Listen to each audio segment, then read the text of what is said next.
All right, we are live, everybody. Welcome back to another episode of Let's Talk Lake County. I'm your host, David Rich. Sorry for the bland and boring background, but this room I usually do it in is a little nippy. And I turned on the heater and it was extremely loud. I'm like, oh, okay, no, I'm going to do that.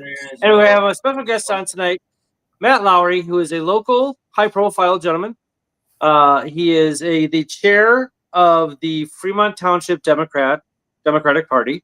He is a teacher of physics and an Aikido instructor too. A very well accomplished man. Hello, sir. How are you? Oh, hi, David. Thanks for having me. I'm good. It's a little chilly here too, but it is chilly. It is chilly. As the saying goes, winter is coming. So yes, it is for sure. We had a blast of it last Sunday, didn't we? That snowstorm, that was awful. So anyway, okay, well, cool. Let's so like the main reason to have you on here is because you're again very high profile in the county, in the community. You're very a major participant in the community, in a multitude of ways, but specifically being the chair of the Democratic Party of Fremont Township. You kind of get a bird's eye view there of what's going on with the local politics and stuff. Like you have your finger on the pulse of local politics, as they say. So why don't you tell us, like, first of all, how did you get to the point where you wanted to even be the chair in the first place? What was the process there? Because that's a lot of responsibility. Oh yeah, this is a great story. So the TLDR version is I kind of got drafted into it, but I'll give you the longer version. So I really wasn't involved in politics until 2003. I mean, I would vote and so on and so forth. And honestly, when I became of voting age back in 1990 and beyond, I voted Republican as often as I voted Democrat, and I actually voted for Ross Perot for president not once but twice. That's awesome. And so my sort of political ideology, I guess, was quite varied. I mean, yeah. So, but in the early 2000s, I started to kind of look at the Republican Party as what it's. I guess the phrase you would put it is not your father's or mother's Republican Party. Right. I started to notice kind of a weird ideological shift that I didn't like, and then the thing that really did it for me was the run up to the Iraq War in 2003. That was I saw that for what it was. I vehemently protested against it, publicly spoke out against it, and decided that's the catalyst that really got me involved politically. And so because of my independent streak back in those days, I didn't actually jump directly on board with the Democratic Party. I was actually kind of with an independent group that was sort of center left called Democracy for America. Some people might remember that. Howard Dean. He got that group started, right? And I kind of joined up with the Lake County Democracy for America group, and eventually I ended up running it. And in the process, because it's sort of a center-left organization, maybe a little more left, progressive, what people might say these days, it got me introduced to a lot of Democratic officials in Lake County, and eventually I decided to just kind of transition completely into the Democratic Party because I came to realize, that there was a place for somebody like me in the Democratic Party. Yeah. And full disclosure, I personally identify, and this is going to sound really weird, but believe me, this actually is a thing, and you can go on Wikipedia and look it up. I personally identify as what is called a libertarian Democrat. Oh, no, I'm a libertarian Democrat. Yeah. Okay. So you get it. Okay. So a lot of people may not, because it sounds like kind of a weird thing, but it is an actual thing. And if you go on Wikipedia, I think there's a huge misunderstanding or miscalculation of the two parties being kind of categorically divisive. Right. All Democrats believe in big government, all Republicans believe in small government. Absolutely 100% nonsense. right, go ahead. Yeah. No, you're exactly right. Yeah, but that's probably the best thing, the best label if you're looking for a label to kind of describe me. Yeah. Anyway, I came to realize, there is a place for me in the Democratic Party, and I Mhm. started to get more involved in whatnot. Back in those days, I lived in Vernon Hills, so I got involved with the Vernon Township Democratic Party. And so on. And then for a variety of reasons, I kind of had to take a hiatus from politics for a couple of years. And then my wife and I moved over to Mundelein, where we currently live. And a few months after I moved to Mundelein, I got a phone call from Nancy Shepherdson. And for your viewers, in case they don't know, Nancy Shepherdson is the co-chair, or rather, I should say, the vice chair of the Lake County Democratic Party. Back in those days, she had a different job, but she was still high up in the Lake County Democratic Party. Anyway, she calls me up one day and she says, "Hey, I heard you just moved over to Mundelein." I'm like, "Yeah." And she says, "Hey, let's go have a dinner at Bill's Pub." And of course, Well, immediately I good knew place that to go. something was up. Right, I knew something was up because when Yeah. Nancy Shepherdson comes calling, she wants something from you, right? Yeah, So it wasn't merely just a friendly chat, right? well, it was that, but it was also something else, right? So I go meet her at Bill's Pub, and we're sitting there, and I sit down. As soon as we order drinks, I just look right at her and cut to the chase. Say, "It's good to see you, Nancy. What do you want?" And she says, "Well, I love that. You're right. You just get right to it." And she says, "Well, we don't have a Democratic Party in Fremont Township, and I was hoping you would start it." I said, "What the hell? Let's do it." And that was back in 2014. And we did the paperwork and we got it started. And we started off really slow because there was really no party structure here in Fremont Township. We started off meeting in the Fremont Library, and very soon after we formed the Fremont Township Democratic Party, within a month or two, I met Holly Kim, as you know Holly Kim, and back in those days, she was also an independent, and that's a cool story that I'll tell you. She's told me at least snippets of that story. It is Oh, it yeah, is an interesting story, for sure. it's a wonderful story. Yeah. Anyway, I just, even though in those days, maybe 1, 2, 3 people might show up here and there, and it was kind of, the meetings were kind of lonely for a while because there's nothing, right? And so I adopted the mentality. I call it the field of dreams strategy, right? If you build it, they will come. It will come. Yeah, that's good. I like that. Kept doing meetings every month like clockwork. Sometimes it was just me and one other person. And then at Holly's suggestion, we went to a local restaurant and started meeting, maybe to attract more people for dinner or something. And slowly the word started to get out there. I had, business cards printed up. I would hand those out to anybody that I was just talking to in town or whatever. I started a Facebook group and an email list, and slowly but surely it kind of started to pick up, and then eventually we reached a critical mass. And once that happens, it kind of takes on a life of its own. And we've become a real influential part of the Lake County Democratic Party, because Fremont is literally right in the middle of the county, so we have a lot of connection and everything. And the rest, as they say, is history. So it's been a fun ride, and enjoying it, and made a lot of friends through the organization. Done a lot of good things. We've done a ton of good things. We've gotten a lot of people elected to local office. We've helped get people elected to state office. We've had a lot of great local activism, and we're not stopping anytime soon. We're just keeping on. So trucking along. That's great. That's cool. That's cool. Thanks for sharing that. Is there a focus on like townships having their own sort of Democratic Party chapters, or is it like could it be a town? Could it be a like northeast Lake County? I mean, like, how is that divvied up? Yeah. That question's a little bit above my pay grade. I'll have to ask that. Even though my pay grade in the party is actually 0. No, I know. It's funny. Sometimes people call me, I'm a paid Democratic operative. I get no pay. But I think really what it comes down to is it's just kind of a quirky thing about how the township structures in Illinois work, right? It's just way back. Townships are odd little things. Like townships were the counties before counties, right? And there are a lot of people now think that they're obsolete and they need to be gotten rid of.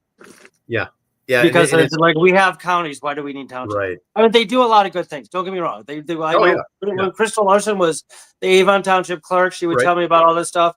Fabulous, especially her. She did a lot of really great things. I know Alicia Dodd, who is Yeah, the Fremont right. Township Yep. Highway transit commissioner. person, highway commissioner. Yep.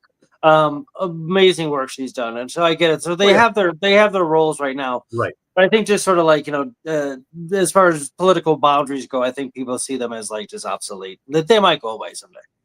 Yeah, they might. They But I might mean, not. yeah, they might not. But the township structure in terms of the Democratic and of course the Republican Party too. It's just kind of like the parties just kind of got plugged into that pre-existing structure, right? So you Right, had the hundred Lake percent, County 100%. Party, Gotcha.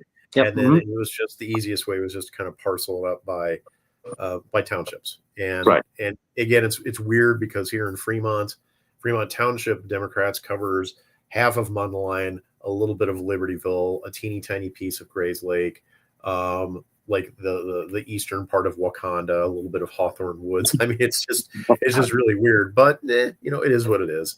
And there's always some crossover a little bit. Like sometimes, when the Fremont Dems do things, the Libertyville Dems join us and vice versa, stuff like that. I mean, there's a lot Well, I of was going to ask, is there some, like good networking throughout the local oh yeah. chapter countywide? Yeah, okay, good. Oh yeah, the townships we've developed a really good network of connections, and this is one of the reasons why I like to brag a little bit about Fremont, because we're like plugged in pretty much geographically right in the middle of the county. Yeah. We get we help make those connections a lot. We've had a lot of You're the hub. well, yeah, we're kind of a hub. Yeah, that's that's kind of a nice way of thinking of it. And so we've been pretty instrumental in helping kind of tie together a lot of other townships and whatnot who have been doing amazing work in and of themselves. I mean, not to take anything away from them, they've done a bang up job themselves too, and we definitely work together. I mean, we can't do what we've done without it, so we have to cooperate. That's great. That's great. Are you a participant like directly? Because obviously you are indirectly with the county level. Yes, I am, in the sense that I am an elected precinct committee person, Okay. and the way that the rules, the bylaws for the Lake County Democratic Party work is if you are an elected precinct committee person, then you have a vote when it comes to countywide party business, right? So if there's ever a situation where there needs to be a vote on some issue for the Lake County Democratic Party, as an elected precinct committee person, you have a vote you have a say in how that works out. And as a township chair, I also get invited to sort of executive meetings where the party leadership of the county meets with the chairs, and we just discuss strategy or give updates and so on and so forth. Yeah. Very cool. Very cool. Have you ever, and if not, have you ever considered running for office, an actually elected office? Well, yes and no, and I will say that I actually am an elected official because precinct committee people are elected. Oh, okay. So I actually am technically an elected official. Technically, you're an elected official, yeah. Right, and same for the Republicans. Right, anybody who runs for precinct committee person has to be elected, so you're technically an elected official. But to your broader question, I think what you're really getting is, have I ever been thought about higher level office? And very briefly here and there, I've thought about it. I've actually at a couple of points in the past, I've been approached about running for higher office, like maybe village trustee, or at one point even state legislator. And I always kind of turn that down because number one, I'm extraordinarily busy in other aspects of my life. It sounds like it, yeah. Yeah, my teaching in the dojo and whatnot. Yeah. Mm-hmm. But the other thing is I honestly really like politically the role that I play now as kind of a man behind the curtain, so to speak. I like kind of being an organizer behind the scenes. That's more my skill set. I'm the type of person who helps to recruit and boost people, like, for example, Holly Kim, right? I'm the person that kind of really helps do a lot of that stuff behind the scenes. There's not a lot of glory in what I do. There's not a lot of public recognition, and that's Yeah. fine. Right. But it's very, very useful work because it sets the stage for all the stuff that can come out of that. Yeah, no, absolutely. That's very cool. What is there anything concerning, like, are you privy to a lot that goes on with the Lake County Board? A little bit. Now, the Lake County Board, of course, they're an independent entity. Right. It's majority Democratic, of Right. course. And I know a lot of people who are on the Lake County Board, and I do talk to them occasionally. So I do get to kind of hear about the goings on, and every now and then a little bit of behind the scenes stuff. But because they are an independent organization from any particular party, they're made up of various people from different parties. They aren't beholden, of course, to the Lake County Democratic Party. They're their own group. But I do hear things, but I don't get a lot of insider information more than the general public. Every now and then I get a little snippet of something, but it's not much. Nothing. Yeah. Okay. Yeah, and that's fine. I mean, they have their job to do, and they're doing a wonderful job, in my opinion. And just I'm super happy to help get the good people that we have on there reelected, and to continue getting more good people elected to the Lake County Board, because I think since the Democratic Party took over the Lake County Board in 2018, which, just for the record, so everybody knows, was the first time in the history of Lake County that Democrats have controlled the board, right? Up until I didn't know that.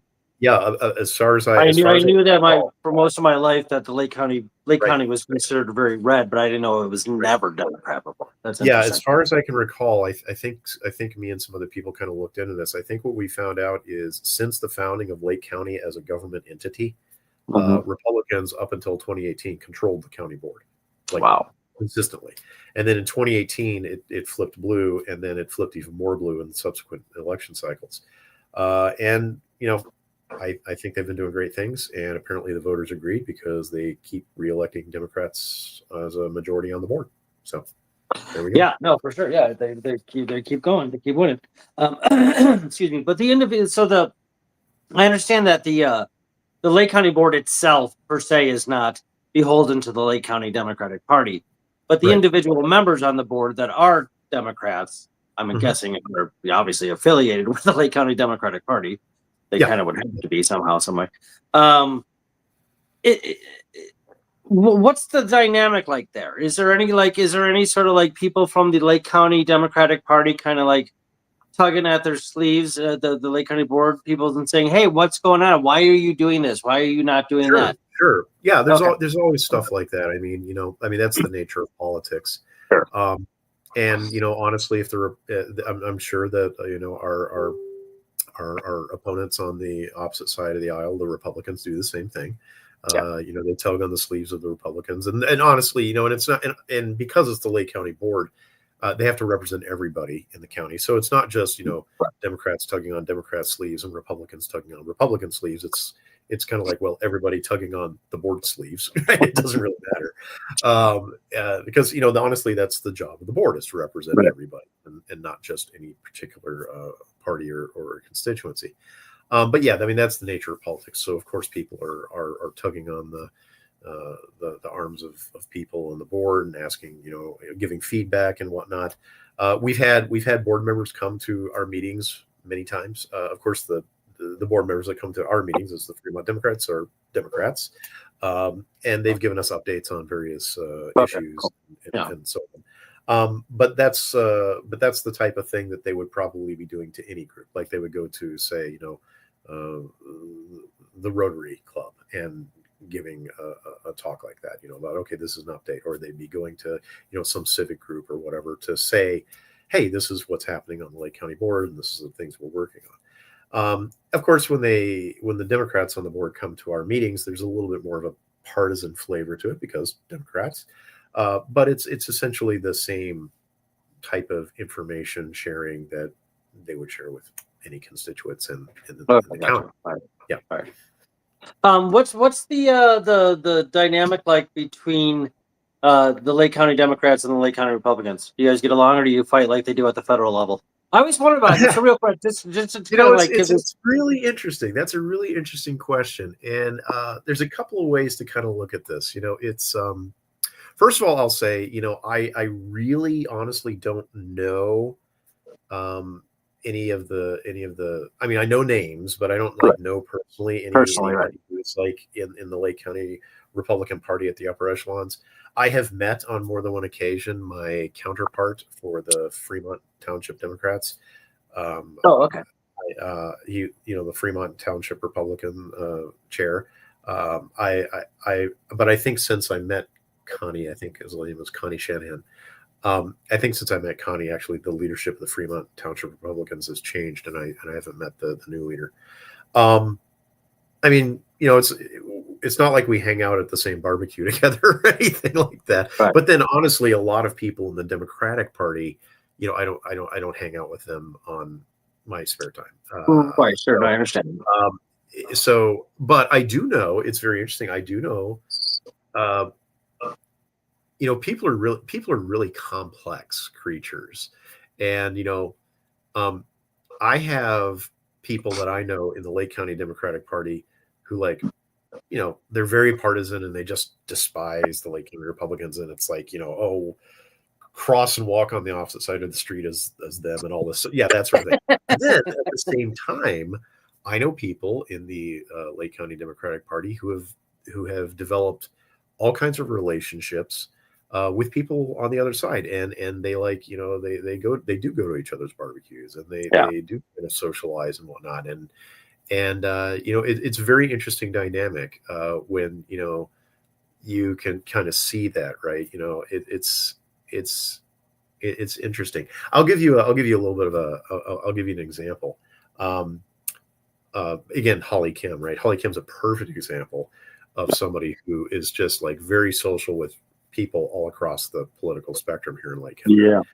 And part of that is her role as the Lake County treasurer, but this preceded her becoming a Democrat and all of this sort of thing. She was like that. It's just like part of her DNA. That's just who Holly is.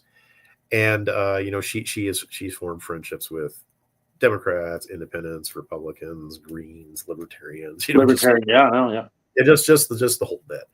And then there are other people who have been political operatives in the Democratic Party, like I mentioned Nancy Shepardson earlier, Lauren Beth Gash, the chair of the Lake County Dems. They've been at this game for a really, really long time, and of course, they know people on the other side of the islands. They're friends with some of them. So, it kind of spans the gamut, right? I mean, it's very interesting when you talk to a lot of people and you kind of get these different perspectives. There are the folks who are like really hyper partisan, who are like, like you said, and then there are other people who are like, it's like, I know, Bob or whoever, and they're a Republican, but they're okay, and we kind of hang out and go to each other's kids' football games, kind of a thing. Yeah. So it's kind of an interesting dynamic to see that broad spectrum of that web of relationships and whatnot, and and honestly, I kind of like it because it shows you that people we're not easily pigeonholed, right? We're not these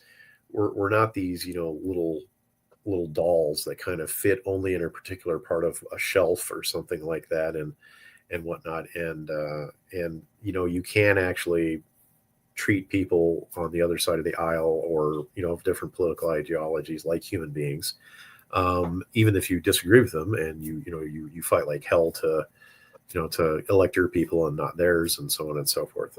And I think there's a lesson there. So.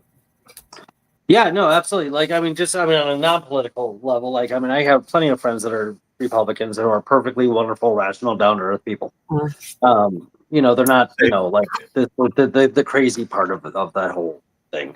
I have even a few friends who are a little bit on the crazy side. I do too. I know a couple people. More like acquaintances than friends, but yeah, no, 100%.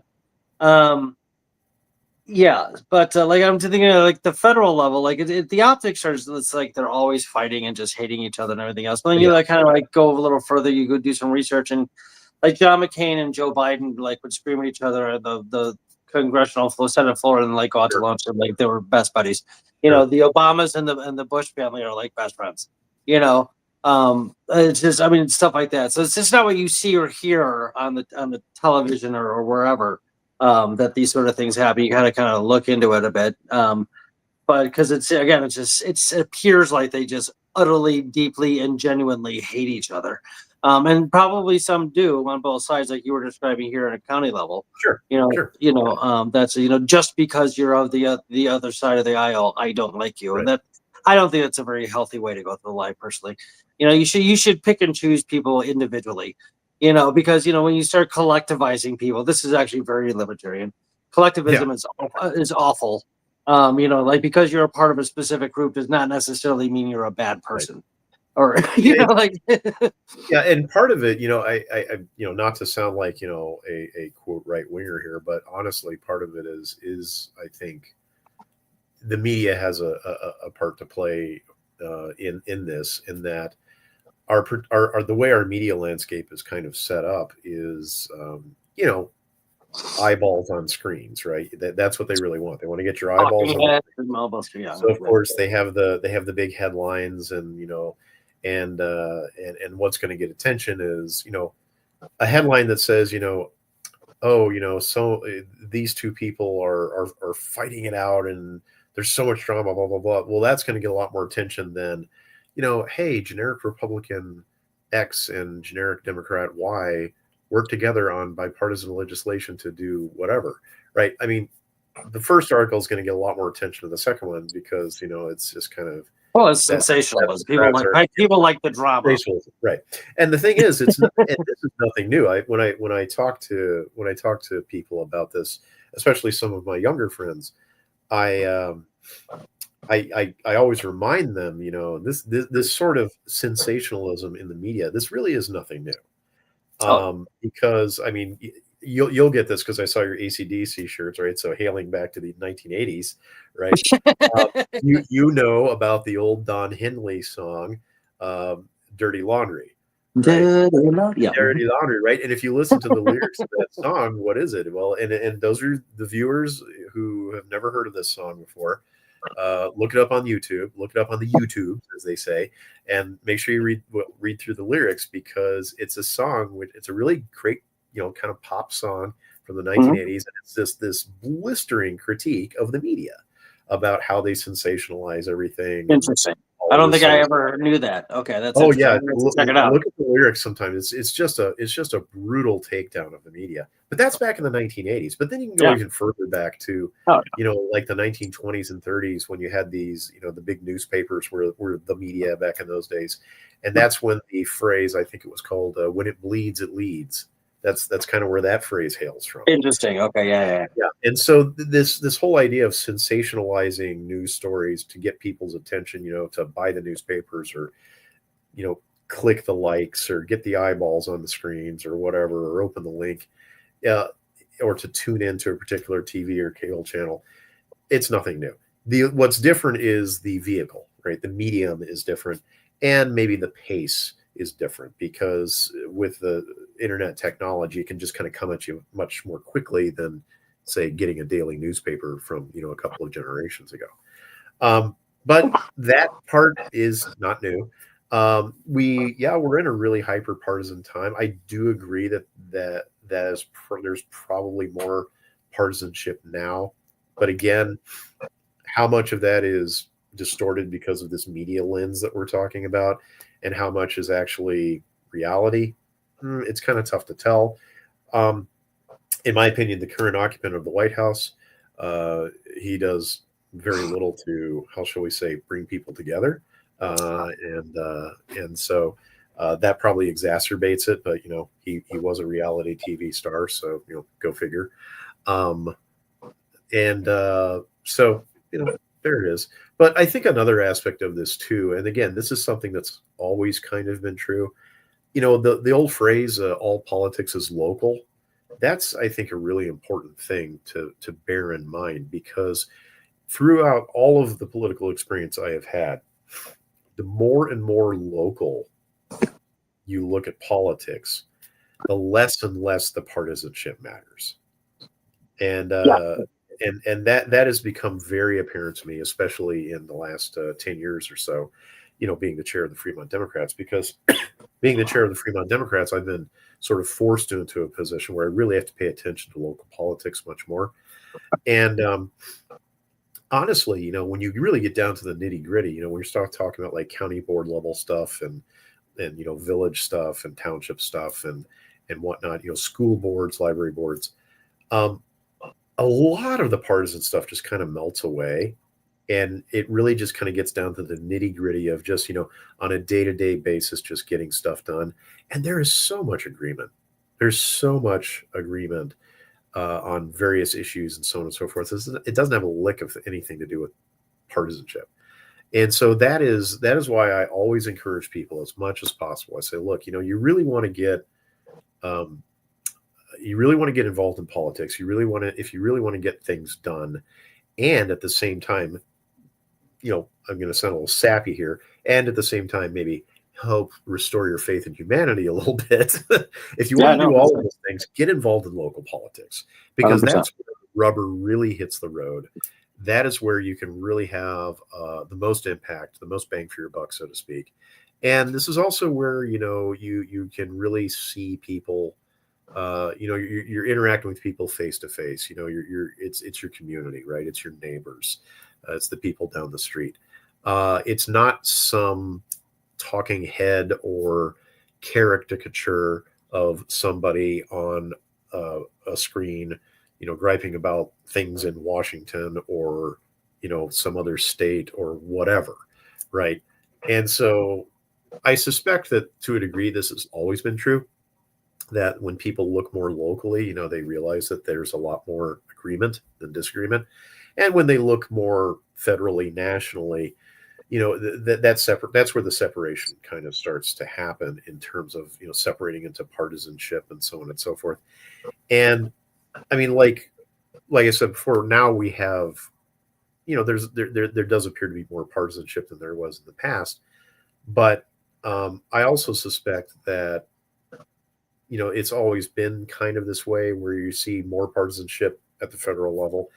And I don't want to say it's inevitable, but I think it's a lot easier to kind of fall into that sort of partisan mindset when you look at things at the more removed the politics are from you directly. I think the easier it is to fall into that mindset. And there's a place for that mindset, but then there's a place to kind of set it aside. And, again, when I talk to people, I say, one of the best things you can do for yourself and for your community is just get involved with local politics. Get involved with your local school board, your library boards, your village boards. Consider running for dog catcher or mayor or school board or whatever. Right? That's where you can really have an impact. And I've been able to actually encourage a lot of people to run for local office. And a lot of people I know that have gotten it over the years have run for local office, and it's good. It's good. That's where we really kind of knit together our democracy very well. And and in the end, you might actually kind of start to notice that people who don't share every particular aspect of your political ideology are, in most ways, normal human beings, which is kind of a nice way to look at your neighbors. And honestly, this is why I think, when I hear people say, for example, oh my gosh, Donald Trump is going to rip apart American democracy and all this stuff. Well, yeah, he's doing some damage. It's gonna outlast him. And the reason why I say that is because of the local stuff, right? If you look at communities across the nation at the local level, those ties are still pretty strong. And I don't think anybody at the federal level anytime soon is going to be able to rip that apart. That's good. That's promising. I'm glad you said that. No, I agree with all of that. What's that? I'm an optimist. What can I say? No, that's good. Optimism is good. As long as it's not naive, it's very healthy. Exactly. But yeah. I agree with all that. And this is actually one of the reasons I kind of became a libertarian was because of the notion of local versus federal or even state, to be honest with you. That the more, and that's one of the reasons I started doing my radio shows, and now this show is to again inform people about local politics, Yeah. as Yeah, well as exactly. other things too. But because I realize how important it is, like you said, it's where the rubber Right. hits the road. It's your zoning, it's your schools, it's a lot of your roads, it's Exactly. your Right. sewer, it's your water, it's your Right. electricity. It's like everything that you. It's 99% of the things that you deal with day to day, literally. Right. Okay, the federal government has its place, I guess. I mean, I'd like as a libertarian, I wouldn't mind seeing that go too. But because that's just way too much power. Like you said, like when you get to that level, like you represent so many people, it's almost impossible to treat them as like individuals or at least smaller groups of people that you can be a little Right. more identify with Well, on a it's personal. part of it is, I'll get a little sciencey here. Part of it is our wiring, so to speak, through evolution, right? Okay.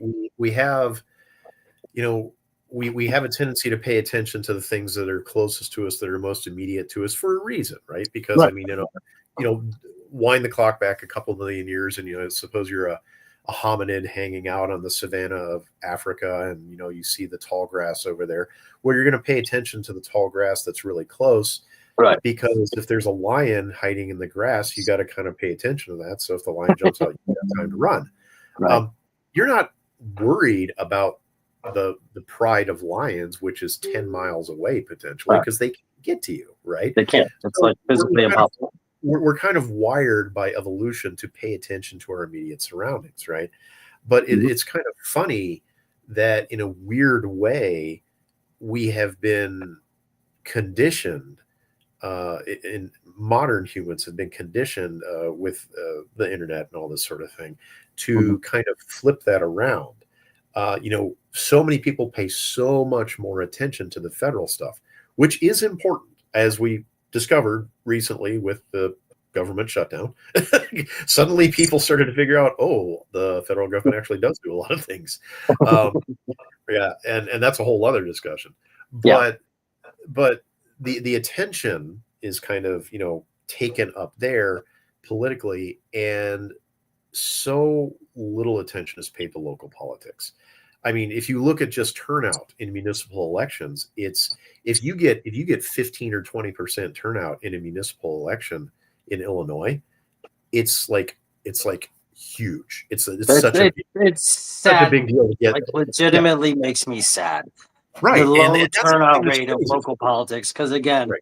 the opposite is the case. Local is far more Exactly. important than federal. Everybody Yeah, it just affects treats you the much more. presidential race as like it's like the president's a king and it can just like a monarch can just wave a scepter and make no, not even close. No, Even not even close to that. No. yeah. So like again, the local is so much more important. But go Yeah. ahead. But again, that's one of the reasons I like being a township chair, because I get so much satisfaction from seeing the involvement at the local level. Hearing people say, I'm interested in helping out with the library. Well, maybe there's an opening coming up on the library board. Why don't you run for it? It's like, oh, okay.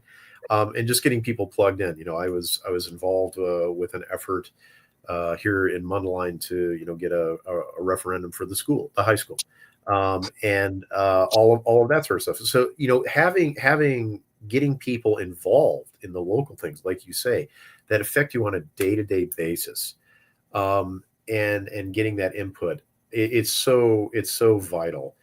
Not just because of the more political side of it, or this how do I pay my water bill, or helping with the local food pantry, but also because it really knits people together.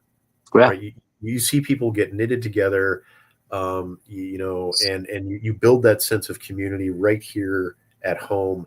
And if we do it here, and then if people in the next township do it there, and the people in the next township do it there, it kind of builds up and builds up. And the more and more people that do that sort of thing across the country, the better for our democracy in general, all the way up through the federal level. That's the way it's all designed. but we got to get more people involved at the local level, and that's where people like me really come in, is trying to drive that. And on a personal note, I'll just toot our collective horn here in Fremont Township a little bit. Since we got the Fremont Township Democratic Party going, I will tell you that in local municipal elections, we actually have a higher turnout for those elections here in Fremont than the county average by about 5 to 6%. Really? So, yeah, we have great. here in Fremont Township, we typically beat the turnout in municipal elections by 5 to 6% as compared to the county average, which is awesome. Which is great. It's still low. I mean, we're like tracking maybe 20% or something like that. But it's better than it was, and we just try to keep it going. We just try to keep people involved and engaged, and we do the federal stuff too. So what are some of your strategies or methods of like drawing people into to try to get them to be more aware that how important it is to vote local? What do? You walk around, go door to door, and say, "Hey, vote." Well, we do a lot of things. On the Democratic side specifically, what we do is we have a lot of precinct committee people who I like to say are the quote unquote foot soldiers of the party. They're the people who kind of go out and knock on doors. They hang literature on people's doors. They make phone calls and so on and so forth. We also will send out postcards to people saying, hey, these are candidates that are on the ballot that we recommend you vote for, and so on and so forth. Depending upon the situation, we may work with other organizations to help inform people of certain issue-oriented things. Like, I'll give you an example that we have kind of done a little bit behind the scenes lately. Operation Midway Blitz, right? The ICE operations here in Lake County and Cook County in the last few months. I would say I'm going to guess that as a libertarian, you took a dim view of that, and I would agree with you because there is this thing called the Constitution, anyway, and human dignity, and just to make sure everybody understands the Constitution, large chunks of it do apply to non-citizens in the United States as well. 100%. No, they deserve due process. The Supreme Court has decided that multiple times. Yeah. Okay, it's such a right. Yeah. No. Yeah. But so one of the things that we did as a local organization is we connected up with some groups. I think about Mano a Mano. Yeah, Mano a Mano, in case your viewers don't know, is a wonderful organization. Yeah. I've heard really good things about it. Yeah. They're amazing. I encourage anybody who is interested in these issues, go look up Mano a Mano. They're out of Round Lake, here in Lake County, and they do great work. What they do is they help people who are coming to the United States legally as citizens. To acquire, they help them navigate how to become citizens. They help them get integrated into American society. They help get their kids registered in school. I mean, they're I mean, personally, I'm an atheist, but they're an organization that I would like to say they do the Lord's work. I mean, it's really. Are they a religious organization? No. Oh, okay. You're just saying that they do the Lord. That's just something I say. That's just something I say. It's a throwback from when I grew up in Kentucky. You're saying it metaphorically. Yeah, saying it metaphorically. It's a wonderful organization, and I personally support them both financially and through other means. But anyway, in the last few months, the Fremont Township Democrats and other Democratic organizations, we've been working hand in hand with Mano a Mano. And also other organizations, the ICIRR. Do you know about them? They're the Illinois Coalition for Immigrant and Refugee Rights. And we have been, disseminating information to immigrant households in the area, letting them know what their rights are under the U.S. Constitution. So, just because somebody who's got a mask and a uniform on comes knocking on your door does not mean you have to open the door. It does not mean you have to answer the questions. You have constitutional rights too, even if you're not a citizen, and making sure that people understand this stuff so that they don't get caught up in some kind of crazy dragnet and get treated as less than human. And so yeah. So we've been doing a lot of behind the scenes work with that, and Lake County Democrats has been working on it too, and that's and we're helping, and by doing that we're helping people who may never vote, right? Because they're non-citizens, right? That's okay. They're people. They're humans. Well, right? Exactly. They're human beings. That's that's where you start with your morality, folks. Right, and that's where it kind of transcends politics there. And honestly, to be fair, I know I have a couple of Republican friends who are also involved in that sort of stuff too, who also disagree with the ICE raids and all that sort of stuff. And so, and again, that's the type of thing that transcends politics and helps again knit the community together, and again, that's where the local stuff really matters. And we've been doing a lot of good stuff with that too. So that's great. No, that's great. I know that I'm supposed to a gentleman named Sam from Mano a Mano. Yeah. You know what I'm talking about? I don't know the last name. A friend of mine, Erin Cartwright said that she was going to try to connect me with Sam of Mano a Mano to get him on the show to talk about all this stuff. So hopefully that'll happen. Definitely. Yeah, definitely. I think his name was Sam. Yeah. Yeah, get somebody from Mano a Mano on your show. I mean, they're a great organization. They do such good work. No, I'm looking forward to connecting with them. I just can't say enough good stuff about them. That's awesome. That's great. Very cool. Any pressing countywide or local or otherwise more local issues going on now that you know of that you want to like anything controversial? Oh, well, gosh. You don't have to. Don't incriminate yourself. Man, let me think. I mean, it's nice if everything's going smoothly. There's something kind of local happening here that's got some people kind of kind of a little concerned, as we have a big data center apparently. Oh, two of them. Yeah, moving in right by my house. Yeah, in Southern Grays Lake, and I can't remember what the second one's supposed to come in, but apparently there's this big AI data center that's supposed to come in the next couple of years, and that's caused a lot of chatter and consternation and amongst people, and that's a whole other ball of wax, because that gets us all into the whole AI discussion, which if you want to talk about, I'm totally down with, because I'm kind of a geek for stuff like that. I mean, there's that. I think I don't know exactly what is happening with Illinois 53 extension. I mean, I know that it's not happening anymore. I think there's still a lot of discussion about what to do with the land, and I'm not entirely sure that was allocated for it back in the day.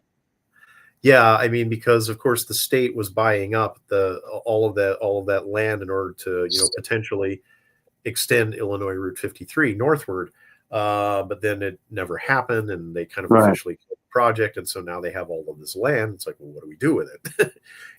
And so I think there's still a lot of discussion about exactly what to do with all of that. Let's see. Property taxes actually came down a little bit in Illinois. At least mine did, just a touch. Yeah, mine did recently. I got my statement a couple of weeks ago, and I was like, and I kind of compared my escrow from, the previous one to this one. It's like, actually, it's a little bit less. I don't know honestly if that's a local thing or if that's a county thing. So. Isn't property tax majority local because of the schools? Yeah, that's partly it. But again, I don't know how much of that. I don't know exactly how that works out in terms. Yeah, because Illinois and Lake County are known for having obnoxiously high property taxes. Yeah. But again, there, you kind of hit on it. You can really honestly blame the Illinois Constitution for that, because in the Illinois Constitution, we have flat taxes. We don't have a progressive income tax. I did not know. Oh, I remember Pritzker wanted. There was a referendum on progressive tax. Yeah.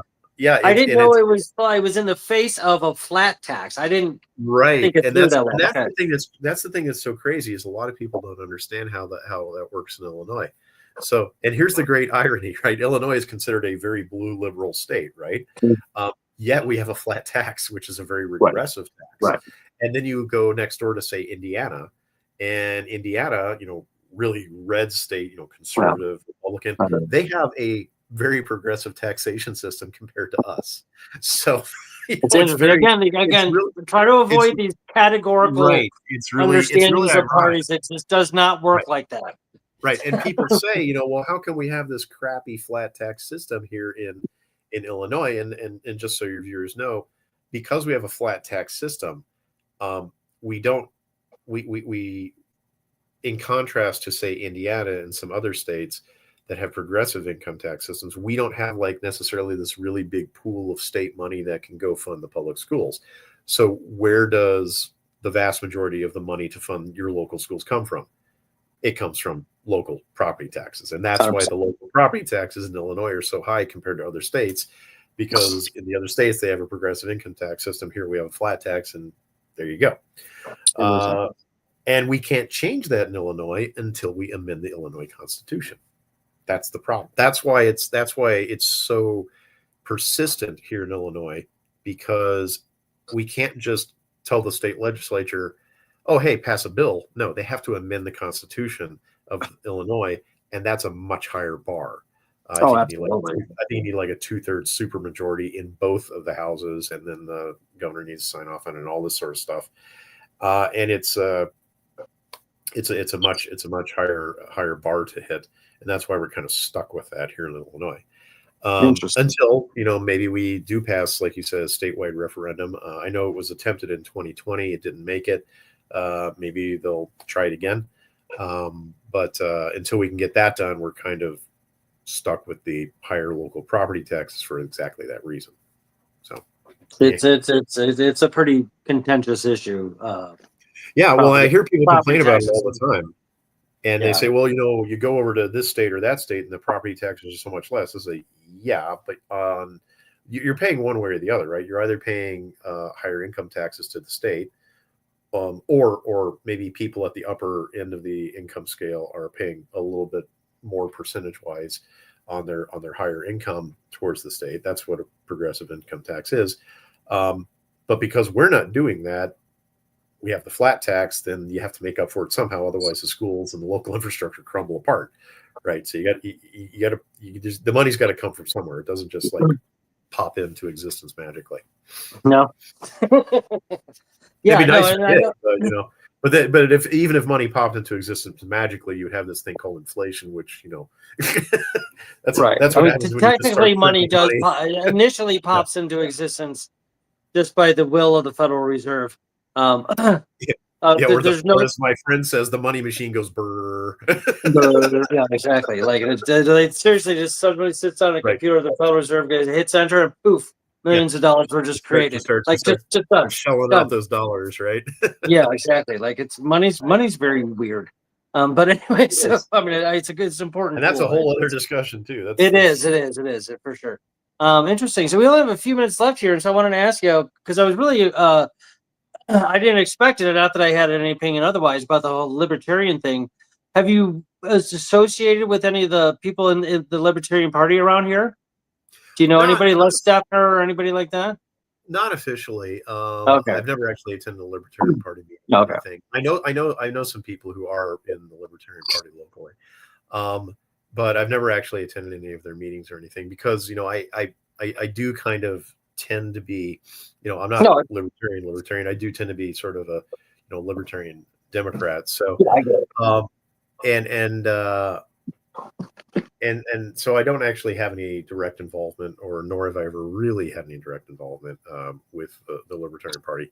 Again, I've read some stuff, and generally speaking, I think they've got a good attitude, especially on social issues. I mean, social issues, like, man, I personally am like so on board in terms of social issues and personal autonomy. Even like one of the really big things for me, like if there was one issue or one set of issues that I had that I would be like super big L libertarian on, I think that's coming out right. Is that this one?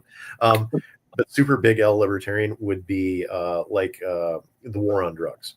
Or what I don't like using the term war on drugs. I prefer to call it drug prohibition, because to me that's what it is.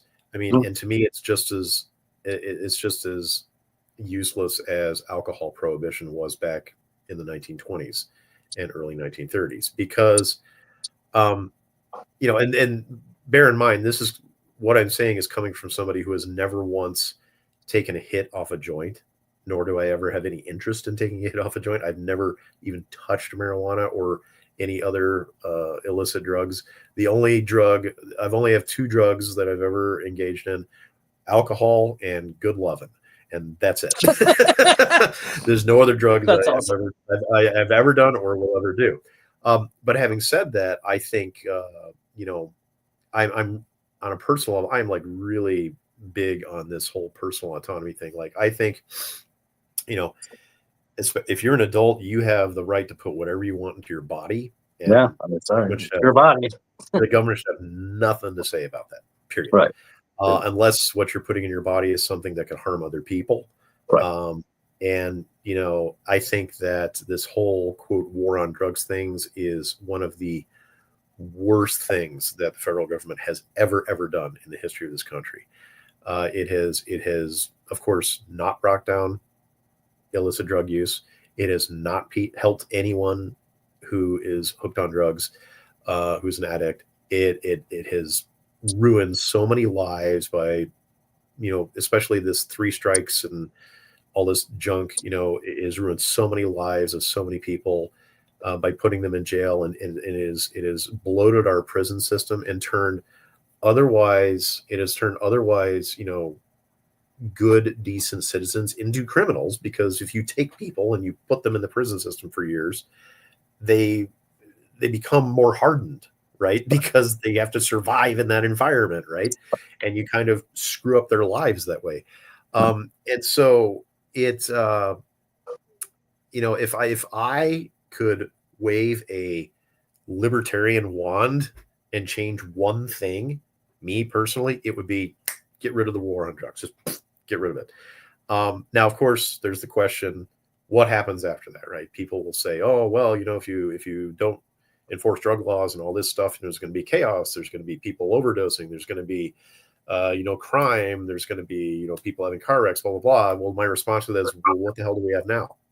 Right. We already have all of that. Right, exactly. We have all of that because the damn drug prohibition hasn't done anything to fix the problem. As a matter of fact, it's probably made it worse, because just like alcohol prohibition, in the days of Al Capone and all of those mobster thugs back in those days, what do you do when you make all that stuff illegal? You create a black market.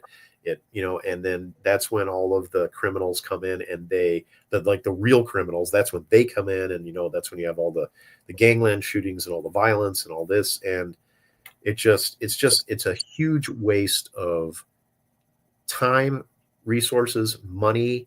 It's a huge impediment to constitutional rights. Sure. And you're not helping people who are hooked on drugs. You simply are not doing that. Right. So if I could wave a libertarian wand and do one thing, it would be to shut that down and to take some of those federal resources, because we've wasted so much money. Oh God, the amount of money we've wasted since the 1970s on this. I just can't even. No, it's probably if you would take just a fraction of that money and utilize it towards helping people with rehab, right, and get treatment for being addicted to drugs, it would be far, far better for society. And it's absolutely 100%. That's like a easy. I know Mundelein Police Department had. I'm assuming they still have it. This thing where, like, if you're like on drugs and you're having issues, you can go right in there. You will not be arrested. You will get help. They will help you. That's beautiful. And they made it clear you will not be arrested. Okay, you will. That's exactly right. And that's exactly the sort of thing that should be done, like, everywhere, right? I mean, and that's again an example of how the local stuff is so great. Because if you are somebody who's hooked on drugs and that you've got a problem and it's screwing up your life, and if you know that you can walk into the police station and not be busted and get help, that's huge. That's an enormous thing. That's huge, right? But if you're afraid of the local cops because there isn't something like that, or if you're afraid that the feds are going to come bust down your door because you've got you've got a pile of joints sitting in the ashtray next to your couch or something like that, then you're not going to seek help. Right. Why would you? Because you're like, I'm basically turning myself in and I'm going to get into trouble and I'm going to get my life screwed up even more. Right. So, it's a question of priorities. Like, do you want to help people, or do you want to moralize and punish people for the sake of some holier than thou ideology that, drugs are bad, and it's like, okay, we can have a debate about whether taking drugs is a good thing or a bad thing, and we can have those kinds of arguments, but that's kind of more on this philosophical, moral level. You can have those arguments, but on the pragmatic level, just freaking help people, man. Right. I mean, geez. Yeah, exactly. I mean, isn't that the whole point of the government? Is you're supposed to be helping people? I mean, it's supposed to be a collective helping your citizenry and the people in your country. That's kind of the whole point, in my opinion. Yeah, no, that's what they're supposed to do. Yeah. Yep. So okay, it's been a little over an hour. So I don't like to go much over an hour, especially on the weekdays, because people are getting ready for work, go to bed and stuff. But thank you, Matt Lowry, so much. And listen, I want to have you back on because we haven't even talked about your